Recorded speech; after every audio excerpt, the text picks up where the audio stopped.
მოგესალმებით და მზად ვარ, როგორც ყოველ პარასკევს თქვენი კითხვებზე პასუხობთ. რამდენიმე კითხვა შემოვიდა ჩვენთან უსაფრთხოების სისტემის ხელმძღვანელის დაკავებასთან დაკავშირებით და შევეცადი რომ გამეერთიანებინა ეს კითხვები.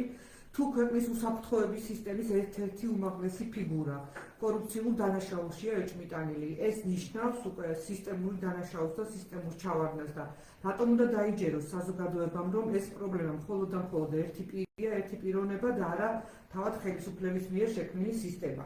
და მეორე საკითხია კიდევ პოლიტიკური პასუხისმგებლობის თემა ნორმალურ ქვეყანაში თავად დანაშაულში ფიგურანტი პირების გარდა ვისი პოლიტიკური პასუხისმგებლობის საკითხია ეს? ჯერ ერთი ეს კორუფცია თუ მივყვებით ოფიციალურ განმარტებებს, ეს კორუფცია უკვე არის სისტემური, რამე თუ ეხება, არ ვიცი რა აღარ დამითვლია, რამდენი მინისტრი გადააყენეს, რამდენი ციხეში არის, რამდენი ბრალდებები აქვს წარდგენილი, პრაქტიკულად ყველა მიმართულებით ამ ბოლო 13 წლის მანძილზე გამოიკვა, რომ ყველა დარგი და ყველა მიმართულებაში წარმომადგენლები არსებული ხელისუფლების არიან ღრმად ჩაფლული კორუფციაში, ასე რომ ეს ნამდვილად სისტემური არის და მოითხოვს სისტემურ პასუხს და სისტემურ პასუხისგებლობას. არ არსებობს, რომ ამ შემთხვევაში ჩვეულებრივ ქვეყანაში ყოველ შემთხვევაში პრემიერი 1000-ჯერ გადადგებოდა, კაბინეტი მთლიანად გადადგებოდა, მოითხოვდა ხელახლანდობას პარლამენტის, თუ ის პარლამენტი იქნებოდა ლეგიტიმური.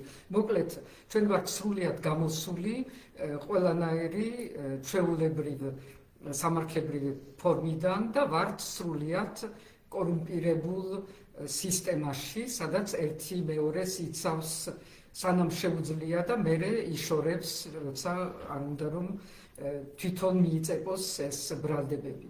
ეს ერთი ნაწილი არის. მეორე ნაწილი არის ასევე მნიშვნელოვანი ამ ყველაფერში, რომ კორუფცია არის ფორმა მართვის, მაგრამ რეალურად ჩვენ ვართ კლანურ, საბჭოურ, რუსულ მოდელით მართული, რაც ნიშნავს, რომ ყველას აქვს ვიღაცა, ვინც მას ფარველობს, სანამ სჭირდება, როცა აღარ სჭირდება იშორებს და ეს ადის და ადის ზემო წრეებში, როგორც ხდებოდა სტალინის დროს, როცა ბოლოს დარჩა თვითონ მარტო, იგივე ერთხელ ხდებოდა სხვათა შორის ნაცისტურ რეჟიმში, სადაც ბოლოს მარტო დარჩა არწივების ბუდეში თვითონ ჰიტლერი და ასე შემდეგ. ეს არის დამახასიათებელი ამ ტიპის ტოტალიტარული რეჟიმების, რომ ბოლოს არავის აღარ ენდობი, რაც არ უნდა იყოს ადამიანი ახლოს ძალაუფლებასთან,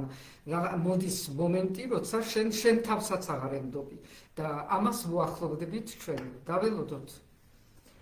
ეს TikTok-ის შეკითხვაა, როგორც ჩანს, მოქალაქეები ადევნებენ თვალს თქვენს TikTok-ის ახალ კამპანიას, რომელიც კონსტიტუციის დარღვევას ეხება და გიორგი ქოჩიაშვილი გვეკითხება და თავის მოსაზრებასაც გამოთქვამს, რომ საქართველოს კონსტიტუცია თქვენ მანამდე უნდა წაგეკითხათ, სანამ საქართველოს პრეზიდენტად მუშაობდით და პარალელურად საქართველოს კონსტიტუციას და მის დემოკრატიულ ინსტიტუტებს ანგრევდითო. მე მგონი, რომ არაფერი არ დამინგრევია და ყველა მუხლი კონსტიტუციის მე შევასრულე და პირიქით მიმაჩნია, რომ მე შევასრულე ის როლი, რომელიც მენიჭებოდა კონსტიტუციის გარანტორი და პირველ რიგში ის ძალიან მნიშვნელოვანი მუხლი, რომელიც ჩემ დროს, როცა მე ვიყავი საკონსტიტუციო კომისიაში და ამიტომ შემიძლია გითხრათ, რომ ბოლომდე მაქვს საკითხული და ძალიან სკრუპულოზურად კონსტიტუცია, 78 მუხლი, რომელიც იყო მიღებული სწორედ ამ ბოლო ცვლილებების დროს. და ის, რასაც მე დავებოდენ და სხვათა შორის პარლამენტმა არ დაადასტურა ეს იმპიჩმენტის პროცედურა, იყო მხოლოდ და მხოლოდ ერთი და ეს იყო, რომ მე წავედი ევროპაში, ჩემი ხარჯით, სხვათა შორის, იმ სამ დედაქალაქში, რომელიც ჩვენ გვჭირდებოდა, როგორც მხარდამჭერები იმისთვის, რომ მიგვეღოთ ჩვენ კანდიდატის სტატუსი, რაც მერე მივიღეთ და თვითონ დაიბრალეს. და ეს იყო ის მთავარი დანაშაული, რაზედაც მე დავებოდენ. მაგრამ ამ დროს ჩვენი განხილვა კონსტიტუციის თუ მიადევნებთ თვალს, არის ძალიან საინტერესო, იმიტომ რომ ჩვენ ჯერ ვართ მესამე თავზე მისული, არც კი ვიწყებთ და უკვე პრაქტიკულად 70% ყველა მუხლისა არის დარღვეული, უგულებელყოფილი და ეს არის ძალიან სერიოზული დანაშაული არსებული რეჟიმისგან. ნინო ბაღდაძის შეკითხვა შეეხება ევროკომისიის ვიზა ლიბერალიზაციის ბოლო ანგარიშს და გვეკითხება, რომ რას კარგავს საქართველოს თუ კი ეს ნამდვილად ბანკროტსიელდა და შეუჩერეს მას. არა, შეჩერებაზე აქ არ არის, გვეუბნებიან, რომ თქვენი კანდიდატის სტატუსი არის დღეს მხოლოდ ქაღალდზე, იმიტომ რომ თქვენ შეაჩერეთ. ჩვენ არაფერი არ შეგვიჩერეს. ჩვენ გვეუბნებიან, რომ რეალური არ არის, იმიტომ რომ არც ერთ ნაბიჯს აღარ დგამთ იმისთვის, რომ შეასრულოთ ის, რაც არის რეკომენდაციები და იაროთ ამ გზაზე. ეს ნიშნავს ორ რამეს, რომ ჩვენ კარგავთ ყველა იმ პრივილეგიებს თუ ყველა იმ შესაძლო სიკეთეებს, რაც მოყვება კანდიდატის სტატუსს, ასოცირებას, მაგალითად ბაზრის გახსნას, ევროპული ბაზრის, მერე რომ ჩვენ წუხვართ იმაზე, რომ ჩვენი ექსპორტს არ აქვს გასავალი, ყველა იმ სტანდარტებთან მიახლოება, რომელიც ესოდენ გვჭირდება დღეს. მაგრამ ამავე დროს ეს იმას ნიშნავს, ქაღალდზე არის კანდიდატის სტატუსი, როცა ჩვენ მოვალთ გონზე და მე ამისი ძალიან დიდი იმედი მაქვს. ეს ყველაფერი შეიძლება დავიბრუნოთ და აჩქარებული ტემპით მივუბრუნდეთ იმ გზას, რომელიც მიგვიყვანს იმ დონემდე, რაზედაც არის დღეს, მაგალითად, მოლდოვა. ჩვენ გვიყვარდა იმაზე ლაპარაკი, ჩვენ ვიღაცებს გულისხმობ, რომ ბევრად წინ წასული ვიყავით ვიდრე მოლდოვა. დღეს წინ არის მოლდოვა. მაგრამ ესეც არის ის, რაც შეგვიძლია, რომ ჩვენ სწრაფად დავიბრუნოთ, მაგრამ საჭირო არის, რომ ჩვენ მივიღოთ ყველა ის გადაწყვეტილებები და გავაუქმოთ ყველა ის რუსული კანონები, რომლითაც ვართ ჯერ დღეს დამუხტული. ჩვენი ერთგული მსმენელი ნიკა ნაკუცრიშვილი გვეკითხება ოპოზიციას ეხება მისი კითხვა, საპატიმროდან გამოვიდა ზურა გეჩიჯაფარიძე, როგორ ფიქრობთ, რამდენად გააძლიერებს ეს პოლიტიკურ პროცესს საქართველოში? ძალიან მნიშვნელოვანია, ჯერ ერთი იმედის მომცემი არის, როცა ადამიანი გამოდის ციხიდან და არის ამგვარად შემართებული და მზად იმისთვის, რომ მიიღოს თავისი წვლილი ამ პროცესებში, რომელსაც ძალიან ჭირდება ახალი სისხლი, ვიტყოდი და ეს სისხლი შემოიტანა ზურა ჯაფარიძემ, ამავე დროს თვითონაც ამბობს იმას, რომ არ უნდა ვიყოთ რაღაცა ახალი ლიდერობის მოლოდინში, დღეს საჭირო არის, რომ გავაძლიეროთ ის ერთობა, რომელიც არის აუცილებელი, იმიტომ რომ დღეს არ არის დრო იმისი, რომ ჩვენ გავარჩიოთ, რომელი პოლიტიკური მიმდინარეობა იქნება უფრო გამარჯვებული ხვალ, რომელი მოგწონს უფრო. დღეს არის ერთიანობა წინააღმდეგობის ფრონტის დრო. ეს არ ნიშნავს, რომ ჩვენ ერთიანი გავხდებით, ეს არ ნიშნავს, რომ ყველა ის მრავალფეროვნება თუ წინააღმდეგობები გაქრება და არც უნდა გაქრეს, იმიტომ რომ ჩვენ ერთხელ და სამუდამოდ ამას კიდევ ერთხელ ვიტყვი, აღარასოდეს აღარ გადავართ ერთპარტიულობაზე. იქნება მრავალპარტიულობა, მაგრამ სანამ იქნება მრავალპარტიულობა, მანამდე უნდა იყოს ერთიანი წინააღმდეგობის ფრონტი, რომელიც ამ ქვეყანას გადაარჩენს გარუსებისგან. რამდენიმე შეფოთება გამოხატული მოქალაქეების მხრიდან განათლების მომავალ რეფორმასთან დაკავშირებით, ნინო კოპოძე ამბობს, რომ განათლების რეფორმა სრულად ანგრევს ყველაფერს, რაც აქამდე შექმნილა და ხალხს უჩენდა სამართლიანობის განცდას და განათლებაზე ხელმისაწვდომობას. დიამეტრეველი წერს, რომ გორის მასწავლებლები რომ დადიან რუსეთში და რაღაც სემინარებზე, მერე რუსული განათლების სისტემა უნდა მოგვახვიონ თავზე და ჩვენს ახალგაზრდებს მოახვიონ ეს ყველაფერი. ეს არის ღალატი, სიბოროტე, ეს არის საფრთხე ჩვენი ახალგაზრდებისთვისაც. ხო, მე ვიტყოდი, რომ ეს განათლების რეფორმა და ახალი კანონი ალბათ არის ყველაზე დიდი მავნებლობა კობახიძეს 28 ნოემბრის გამოცხადების შემდგომ. იმიტომ რომ ეს ეხება უშუალოდ ჩვენ მომავალ თაობების განათლებას, მათ შესაძლებლობებს საერთოდ რომ განვითარდნენ, რომ გქონდეთ თავიანთი ადგილი და ასპარეზი თვით საქართველოში და საზღვრების გარეთ. ეს ამას ექნება გავლენა განათლების ხარისხზე უშუალოდ და ესე იგი საზოგადოების ხარისხზე, მისი განვითარების ხარისხზე, ანუ ყველაფერს ეხება და ყველაფერს აზიანებს, ასე ვთქვათ.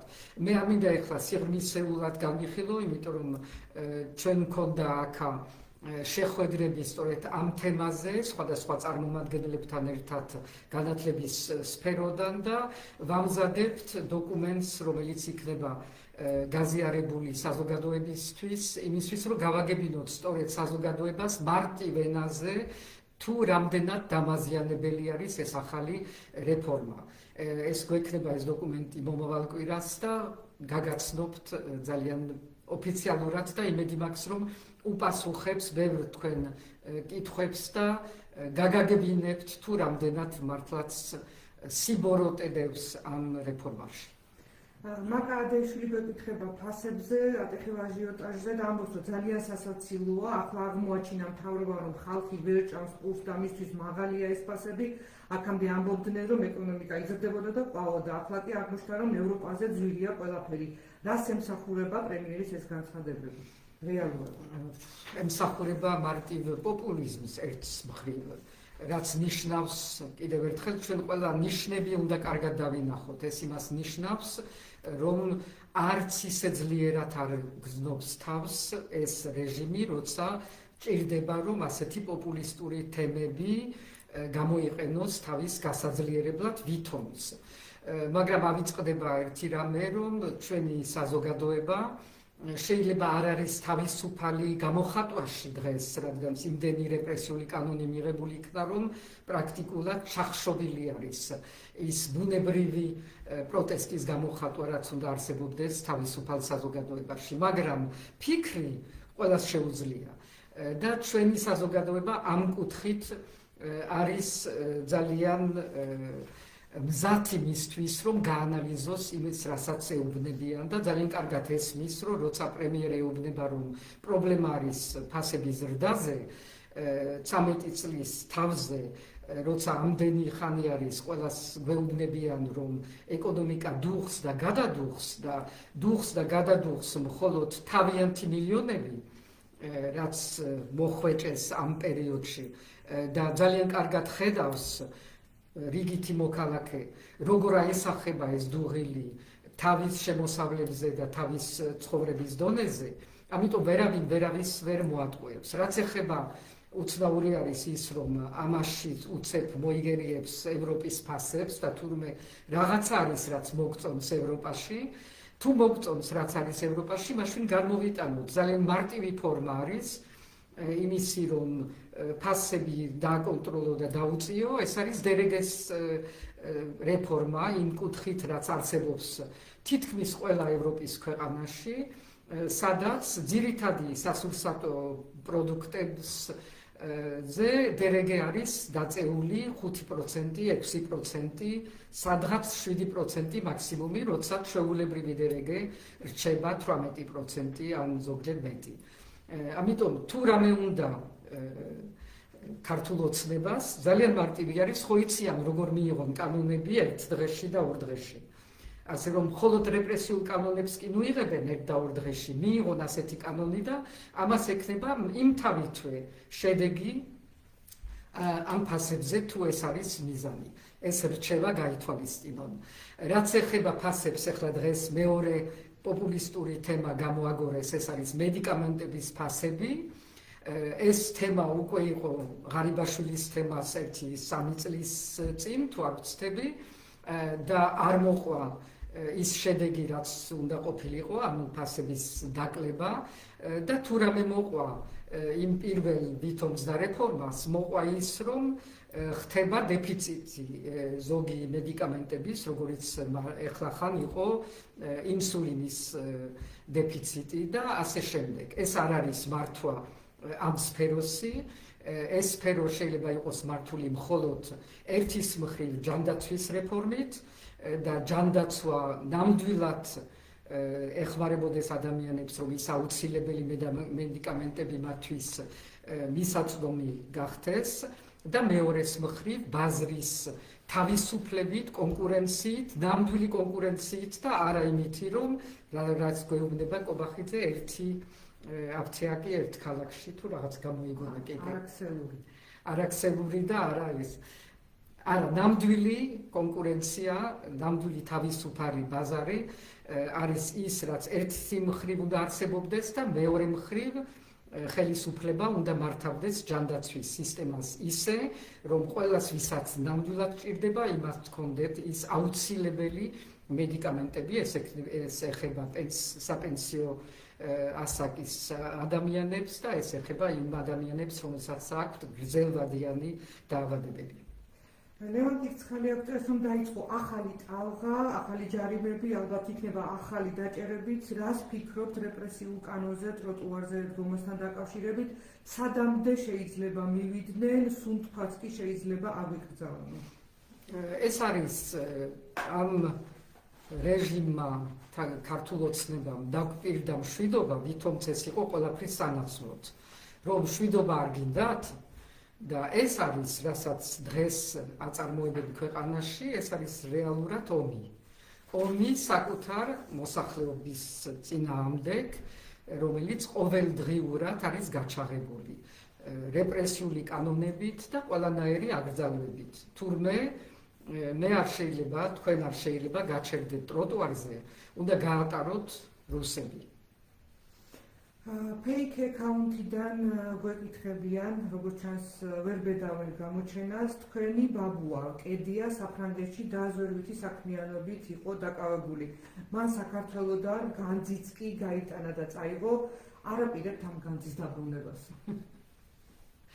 კარგი არის, რომ fake account-ი არის, მაგრამ საინტერესო იქნება, რომელი ბოტი ამას ხელს აწერს. ეს არის ბევრი რამე არის ერთად არეული. ბაბუა ჩემი იყო დაზვერვის დამოუკიდებელ საქართველოს დროს პასუხისმგებელი აქა, იმის მერე საფრანგეთში მუშაობდა, მე მგონი მაწონს ამზადებდა, როგორც ნახევარი ემიგრაცია და არანაირი თანამდებობა და როლი არ ქონია იქა. რაც ეხება განს და რაც ეხება ჩემ მთლიანად ოჯახს, ერთი ბევრი კიდევ ასევე არასწორი ინფორმაცია ვრცელდება, რომ ვითომც მთავრობის ნაწილი იყვნენ. ჩემი ოჯახიდან არავინ არ იყო სოციალ-დემოკრატი, ყველანი იყვნენ ეროვნულ-დემოკრატები, ბაბუა ჩემი იყო ახალგაზრდა ეროვნულ-დემოკრატების პარტიის ხელმძღვანელი საქართველოში, დანიშნული ილია ჭავჭავაძის მიერ. და წავიდნენ აქედან უარაფროდ და დაბრუნდნენ დარჩენ იქა უარაფროდ და მე დავბრუნდი უარაფროდ ერთი სკვერით, რომელიც ჯერ კიდევ მაქვს სკვერით. მაგრამ ისიც უნდა ითქვას, რომ ეხლა დაწყებული არის და ეს ჩემ ოჯახს არ ეხება უშუალოდ, იმიტომ არ იყვნენ ამ მთავრობის ნაწილი. არის პირდაპირი დისკრედიტაცია პირველი რესპუბლიკის, პირველი მთავრობის და მათ აბრალებენ, რომ მოიპარეს რაღაცა განძი და ეს ყველაფერი არის პირდაპირ გადმოთარგმნილი ყოფილი იმდროინდელი საბჭოთა პროპაგანდა. საინტერესო არის, რომ დღეს ვიღაცები ეწევიან სწორედ იგივე არგუმენტებით, როგორიც იყო 20-იან წლებში, 30-იან წლებში, იმისთვის, რომ ემიგრაციის დისკრედიტაცია მომხდარიყო, ამ ტიპის პროპაგანდას. რეალურად ის განძი, რომელიც გატანილი იყო, დაბრუნდა სრულყოფილად და ეს არის ექვთიმე თაღაიშვილის დამსახურება, იმიტომ მან შეადგინა სრულყოფილი სია იმისი, თუ რაც იყო გატანილი, მოლაპარაკებები ჩაატარეს იმათმა საფრანგეთის ხელმძღვანელობასთან იმისთვის, რომ შენახული ყოფილიყო საფრანგეთის ეროვნულ ბანკში და ასეც იყო, სანამ არ დათანხმდა საფრანგეთი იმაზე, რომ დაბრუნებულიყო საქართველოში და ექვთიმე თაყაიშვილი გამოყვა სწორედ იმისთვის, რომ დარწმუნებული ყოფილიყო, რომ ეს ჩამოვიდოდა საქართველოში და არა მოსკოვში, მაგალითად, რის რისკიც არსებობდა. მეორე ნაწილი, რაც იყო ფულადი ნაწილი, რაც ასევე მთავრობამ წაიღო განძიდან, იქნა იმთავითვე ჩადებული ლევილის მამულში, ანუ იყიდეს სწორედ ლევილის მამული, ფრანგი ადვოკატებმა ურჩიეს ამ ფორმით, იმისთვის, რომ საბჭოთა კავშირს არ ქონოდა საშუალება, რომ ამ ქონებაზე რამე პრეტენზია გამოეცხადა და ანუ გაფორმდა იმ მთავრობის პიროვნებებზე, მინისტრების პიროვნებებზე, იურიდიულად ასე გაფორმდა და ეს მამულიც დაუბრუნდა, როგორც ყველა მიცით, დაუბრუნდა ოფიციალურად საქართველოს. ასე რომ ეს ყველაფერი არის მხოლოდ და მხოლოდ დისკრედიტაცია და კიდევ ერთხელ ეს არის გამეორება საბჭოთა პროპაგანდის, რაც ძალიან სამწუხარო არის, რომ 2020 თითქმის 6 წელს ჩვენ ამას ვესწრებით და ვისმენთ საქართველოში. ისევ TikTok-ის შეკითხვა უნდა დავისვათ, არის თუ არა მნიშვნელოვანი და გადამწყვეტი დღეს ოცნების ამომრჩეველთან საუბარი ისე, როგორც ამას ჩარლი კირკი აკეთებდა, როდესაც ესაუბრებოდა რადიკალურად განსხვავებული აზრის მქონეებს და უმტკიცებდა მათ სიმართლეს. ძალიან საინტერესო არის ჩარლი კირკის ამ სხვების მაგალითი და ეს მცდელობა არაერთხელ ჰქონდა და სხვათა შორის ეს ფორმატი ამისთვის არის, რომ მე ვესაუბრო ცოტა სხვა ადამიანებს გარდა იმათ, ვისაც ესაუბრები, როცა ესაუბრები იმ ტელეარხებიდან, რომელიც დღეს ითვლება როგორც ოპოზიციური ტელეარხები, როცა არა გაქვს საშუალება და მე შემიძლია ვთქვა, რომ არა მაქვს საშუალება, რომ ვესაუბრო დანარჩენ საზოგადოებას არც საზმაოსიდან, არც რუსთავიდან და არც იმედიდან. ჩვენ ისევე ვიცით, რომ Facebook-ზე არის ისეთი ალგორითმები, რომ ეს ძირითადად ვრცელდება იმ ხალხში, რომელიც არიან უკვე თუ არა მომხრეები, ყოველ შემთხვევაში ის ბებერლი, როგორც ამბობენ, რომელსაც ესმის უკვე თქვენი ნათქვამი და იმისთვის, რომ გახვიდე ამის იქით, დღევანდელ პირობებში, ჩვენ არა ვართ თავისუფალ ამერიკის პირობებში, ძალიან რთული არის, იმიტომ რომ პრაქტიკულად ამისი საშუალებები არ მოიპოვება და იმედი მაქვს, რომ ეს ფორმატები, TikTok-ი და ეს კითხვა-პასუხის ფორმატი ცოტათი მაინც გაარღვევს იმ ფარდას, რომელიც უკან დგას დანარჩენი ის საზოგადოება, რომელიც მე მგონი მაინც ძალიან ბევრ რამეში იზიარებს იმ ჩვენ მთავარ წუხილებს, მაგრამ შეიძლება ნაკლებად აქვს საშუალება, რომ გამოთქვას სხვადასხვა მიზეზების გამო. 20 დეკემბერს თქვენ სოციალურ ქსელში გაავრცელეთ ესეთი თქვენი მოსაზრება შობის აღნიშვნასთან დაკავშირებით და დაწერეთ, რომ ამის დროც მოვა. იმედმა, ტელეკომპანია იმედმა გაავრცელა თქვენი ქარდი და ჩვენ გვეკითხებიან, ანუ ეს ნიშნავს იმას თუ არა, რომ თქვენ ეწინააღმდეგებით ქართული ეკლესიის დაწესებულ თარიღ 7 იანვარ შობის აღნიშვნას. ქართული ეკლესიის დაწესებული არ არის, ეს არის რუსული ეკლესიის მიერ დაწესებული. საქართველოს ეკლესია გამოვიდა იმ დროს ამ დაწესებულ კალენდრიდან, ეს არის მხოლოდ კალენდრის საკითხი და არა თეოლოგიური საკითხი. 20-იან წლებში გამოვიდა და მე ძალით ალბათ ვერ ვიტყვი როგორ, მაგრამ მე დაუბრუნდა იმას, რაც დღესდღეობით არის მხოლოდ და მხოლოდ რუსეთის, სერბეთის და ბელარუსის კალენდარი. დანარჩენი მართლმადიდებლური სამყარო, ესე იგი რუმინეთი, საბერძნეთი, უკრაინა და გარე სამყარო მართლმადიდებლური ყველანი არიან გადასული უკვე იმ მე ვიტყოდი მსოფლიო ქრისტიანულ აღნიშვნაზე, რაც ასევე ჩვენ ტრადიციაში, ჩვენ გალობაში არის 25 დეკემბერი. ასე რომ კალენდარებზე ნუ ავაწყობთ რაღაცა ვითომს თეოლოგიას, ეს არის ტრადიციები, ამ ტრადიციის შეცვლას ცხადი არის, ეს არის გადაწყვეტილება, რომელიც საქართველოს ეკლესიამ უნდა მიიღოს და არა მე მხოლოდ გამოვთქვი მოსაზრება, რომ ალბათ ეს მოხდება ახლო მომავალში. TikTok-ის შეკითხვა შემოსული ისევ მოქალაქეების ქიმიური შესაძლებლობა წამების საკითხზე თუ მიდის ომსჯელობა ჩვენს დასავლელ პარტნიორებთან, ალბათ გულისხმობთ თქვენ თუ აწარმოებთ ამ ინფორმირებას მათ? ინფორმირება უკვე დიდი ხანია, მე უკვე არაერთხელ და გასულ კვირასაც უკვე მოგახსენეთ ვის და როგორ გაუგზავნეთ ინფორმაცია მის შესახებ. ამავე დროს არასამთავრობო ორგანიზაციები მუშაობენ სხვა კუთხით, ბევრად უფრო ფაქტობრივად, მე პოლიტიკურად მიმართე იმ ორგანიზაციებს თხოვნით, რომ დაინტერესდნენ და გამოაგზავნოთ ამ მისიები, ასევე ვესაუბრე რამოდენიმე ჩვენი პარტნიორი ქვეყნების მინისტრებს ამ საკითხზე, რამე თუ რომელიმე ქვეყნის გან უნდა წამოვიდეს ასევე თხოვნა ოფიციალური, ფორმალური იმ საერთაშორისო ორგანიზაციებთან, რომ ჩატარდეს ასეთი მისია.